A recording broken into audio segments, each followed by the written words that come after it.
জীবনে চলার পথে আমাদের কোনো আল্লাহওয়ালা বুজুর্গানে দিনদের সোহবত সংস্রব অত্যন্ত জরুরি। কারণ আল্লাহ পাক রব্বুল আলামিন কোরআনে বলেছেন, কুনু মা'আস সাদিকিন, তোমরা সত্যবাদীদের সঙ্গী হও।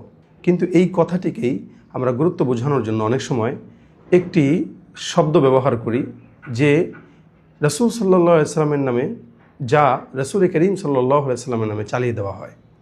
সেদিন একজনকে বলতে শুনলাম, সে বলছিল, বা আমরা অনেক সময় কথায় কথায় বলি, যে যার কোনো পীর নাই তার পীর শয়তান।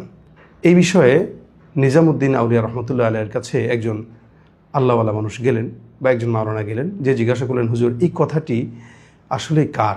তো নিজামুদ্দিন আউলিয়া রহমতুল্লাহ আলাইহি বললেন, এটি নবী সাল্লাল্লাহু আলাইহি সাল্লামের কোনো হাদিস নয়, কোনো কথা নয়, বরং এটি আমাদের মনীষীদের কথা। মান লাইসা লাহু শাইখুন ফাশাইখুহু শাইতান, যার কোনো শায়েখ নাই তাকে শয়তান পরিচালনা করে।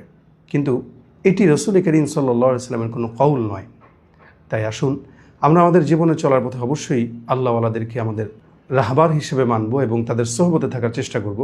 কিন্তু তাই বলে এটিকে ফরজ মনে করে, ফরজ বিধান মনে করে, একদম যার কোনো পীর নাই তার পীর শয়তান, এটাকে রাসূল সাল্লাল্লাহু আলাইহি ওয়াসাল্লাম হাদিস হিসেবে দলিল পেশ করা অবশ্যই গর্হিত একটি কাজ। আসুন আমরা এই সমস্ত গর্হিত কাজ থেকে নিজেদেরকে হেফাজত রাখি।